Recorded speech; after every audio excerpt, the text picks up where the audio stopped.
The original post has gone viral regarding Bianca Dawkins. She's a black woman who wears her hair natural. That means she doesn't use any chemicals to remove her natural curl pattern to straighten it. But one stylist failed to treat her equally. When Bianca Dawkins stepped inside of Denny Kemp's salon, service is what she wanted. He said, "This is an animal that I cannot tame." And so I said, "Can you please do not refer to my hair as an animal?" And so, he had went on about how he didn't have the tools and the time. He's a stylist who has worked here nearly 11 years.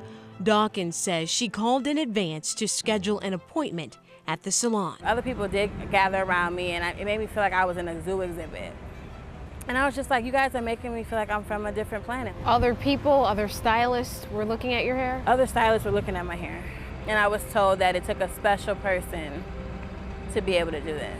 She wanted to transform her hair from this to this. I wanted my hair straight washed, blow dried, and straightened. And I had asked him, so black girls can't come here. He stated, well, this is not the 1950s or 60s where we can just put up a sign.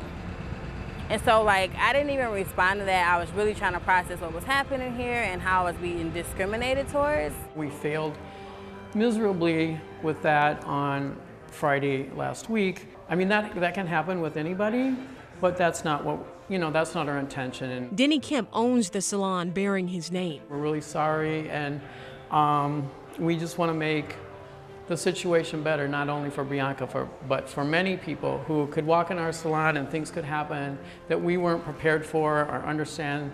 And we just want to make that transition into moving into knowing and understanding the culture of African American hair that I think that we're very, very obviously lax on, which maybe there could be many salons that would need this, that we'll all be able to learn from this. The learning starts Monday.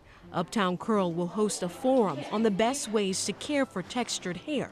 Kemp says he's sending 2 of his stylists. Panelists will include stylists from around the Twin Cities. I was always told to have straight hair, and that was the look, that was what was in. And I went to a predominantly white school, and so I wanted to fit in. I didn't want to have this big hair that was told that it was not good hair or bad hair. And so just like a year and a half ago when I seen black girls rocking their natural style, I was into that. This incident was as an opportunity for the community to come together and to talk about why this even was a conversation that's happening. Why is this even a conversation? And to also talk about what can we do moving forward? How can we make sure every salon is prepared and equipped to service all type of people? So she's hoping some good will come out of this. But I can say, as a woman with textured hair, there are so many pressures to straighten your hair. Society conditions us as black women to believe that our natural hair is bad. It was always the straighter the better, the straighter the prettier. And to have something like this happen just starts that conversation.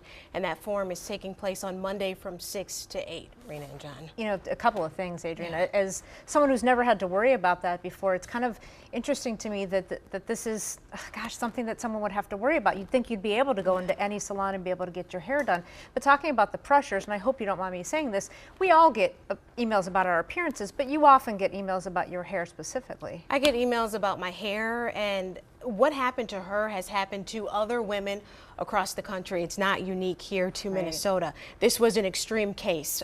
To use myself as example, every time I move to a new city, I'm trying to find where can I go to get my hair done. I've gone into salons and they've said, oh, I'm sorry, we don't do ethnic hair. So I just say, okay, and I leave. And typically I find those stylists that I trust based on referrals. Yeah. But she had the courage to speak up, go on social media, get her story out there and find support, which was great. Right. And also, this is a great example. We hear the term white privilege a lot now. This is a great example of that, where people like me, people like Rena, don't have to deal with walking into a salon and being told we've got the wrong kind of hair for them to deal with. I mean, this is just one example, but it's an important example. And now she's affecting change, at least. Right, and perhaps in beauty schools across the country, they will have more than one page in their curriculum on how to deal with textured hair, as it is called. And that just means your hair is a little bit curlier. It's not bad, it's great. And there are white women who have textured hair too. I met a few today, and they'll be at that forum on Monday. Well, it's not bad, it's beautiful. Thank you. All right, Great thanks, story. Adrienne. Thank you.